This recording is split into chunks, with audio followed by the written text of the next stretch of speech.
बहुत अच्छे वक्ता है, पर आपने मुझे मौका ये दिया समय बोलने का की बजट व्यवस्था के है, ऊपर। इसको नहीं बढ़ा सकते।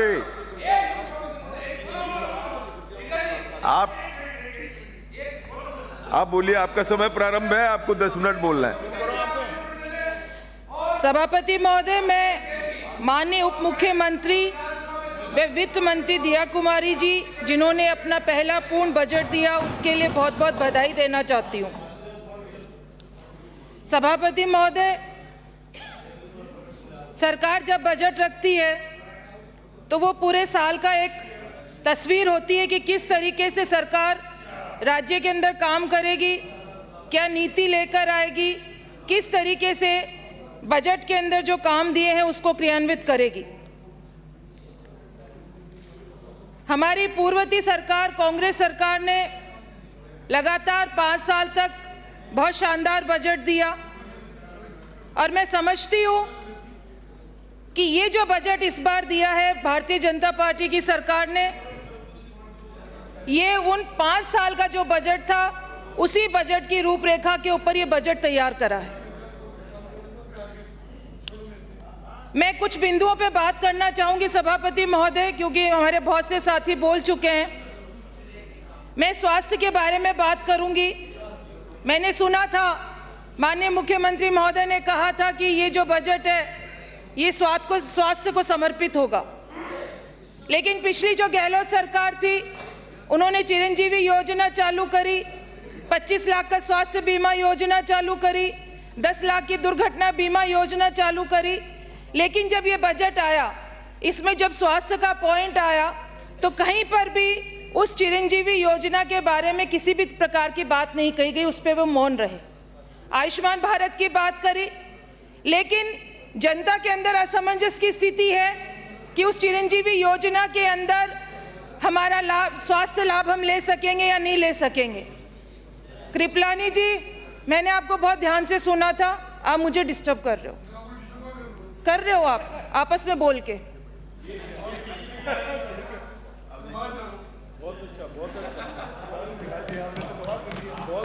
हम जब स्वास्थ्य की बात करते हैं, मैंने देखा बजट के अंदर बहुत सारे आपने अस्पतालों को क्रमोन्नत करा, सब सेंटर दिए, पीएससी खोली, सीएचसी खोली, उसको मॉडल के रूप में भी ला रहे हैं आप, सीएचसी उपजिला अस्पताल आप बना रहे हैं।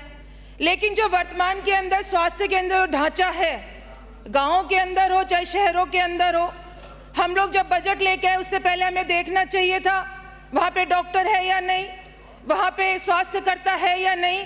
लेकिन आप लोगों ने भी घोषणा करी और उस घोषणा को अमली जामा पहनाने के लिए इस बजट के अंदर किसी भी प्रकार का बजटीय प्रावधान नहीं किया है। मैं सभापति महोदय शिक्षा पे आऊंगी। हमारे शिक्षा मंत्री यहाँ नहीं है और अच्छा वो नहीं है यहाँ पर। शिक्षा का जो बजट अलॉट किया है, मैंने बहुत ध्यान से पढ़ा, वो सिर्फ ऊंट के मुंह में जीरा देने जैसा है। हमारी पूर्व की सरकार ने इंग्लिश मीडियम स्कूल खोले, लेकिन इस बजट के अंदर इंग्लिश मीडियम जो स्कूल है उसके बारे में किसी भी तरीके का कोई प्रावधान नहीं है, उस पर सरकार मौन है। मैं अपने विधानसभा की बात करती हूँ, बाडेट ग्राम पंचायत है, दूर की पंचायत है, और गांव वासियों के कहने से वहाँ पे गांव चिमनपुरा के अंदर इंग्लिश मीडियम स्कूल खोली, और अब वहाँ पर आवेदन जो आए हैं वो 110 आवेदन वहाँ पर आए हैं, लेकिन वहाँ पढ़ाने के लिए टीचर नहीं है। मैं आपके माध्यम से सरकार से निवेदन करना चाहती हूँ कि एक गरीब का बच्चा भी सपना देखता है इंग्लिश मीडियम स्कूल में पढ़ने का।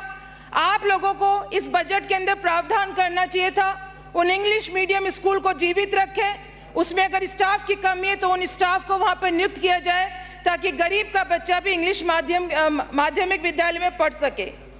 मैं आपके माध्यम से कहना चाहूँगी, शिक्षा के अंदर प्राइवेट स्कूल के जो हैं वो फीस स्ट्रक्चर के बारे में भी किस तरीके से उसको कंट्रोल किया जाएगा, उस पर भी कोई प्रावधान इसके अंदर नहीं करा है। अब मैं बात करूँ रोजगार की। रोजगार के अंदर तो संभव नहीं हो पाएगा। मनरेगा के अंदर रोजगार की गारंटी दी हमारी पूर्ववर्ती सरकार ने 125 दिन की, और ग्रामीण क्षेत्र के अलावा शहरी क्षेत्र के अंदर भी रोजगार की गारंटी थी। मैं समझती हूँ कि एक गरीब व्यक्ति की लाइफलाइन के रूप में ये नरेगा योजना है, लेकिन इसके ऊपर भी कि वो 125 दिन चालू रहेंगे या नहीं, उस पे भी इस बजट के अंदर कोई प्रावधान नहीं है, उस पे भी सरकार मौन है। मैं शहर के लिए भी नरेगा एक लाइफलाइन है। आप लोग को चाहिए बीजेपी सरकार को कि जॉब क्रिएशन की तरफ वो ध्यान दें, ये नहीं कि जो जॉब क्रिएशन किए थे उनको खत्म करने का काम करें।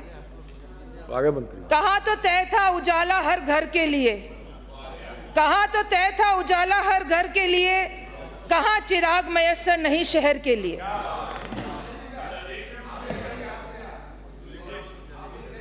मैं सभापति महोदय, युवा विकास और कल्याण के ऊपर इस बजट के अंदर बहुत कुछ कहा गया और मैंने उस पैराग्राफ को बहुत ध्यान से पढ़ा और इसमें चिंता जाहिर करी कि युवाओं के भविष्य के प्रति सरकार बहुत संवेदनशील है। और जब मैंने उस बजट में इस पॉइंट को पढ़ा तो मुझे बहुत खुशी हुई कि आप 4 लाख भर्तियां करने जा रहे हैं अगले 5 साल के अंदर। मैंने पूरा बजट पढ़ा और बार बार पढ़ा सभापति महोदय, मैंने देखा कि उस बजट के अंदर कहीं पे भी किस तरीके से नौकरी दी जाएगी, ना उसमें वैकेंसी का कोई अलॉटमेंट है, ना उसके लिए कोई बजट है, ना कोई प्रावधान किया। फिर मुझे एकदम से ध्यान आया कि ये बजट नहीं है, ये तो मोदी चालीसा पढ़ी जा रही है। और मोदी चालीसा, क्योंकि चालीसा हम पढ़ते हैं, गणेश चालीसा होती है, हनुमान चालीसा होती है, उसके अंदर ईश्वर ने, हनुमान जी ने, गणेश जी ने अपने जीवन में क्या क्या बड़े काम किए उस चालीसा के माध्यम से पढ़ा जाता है। सभापति महोदय, मैं 5 मिनट लूंगी, मैं अपने आप बैठ जाऊंगी, मैं अपनी बात खत्म करके। उसमें आपको समाप्त करना है। हाँ, वो इशारा उधर से हो जाता है, मैंने सुना ऐसा।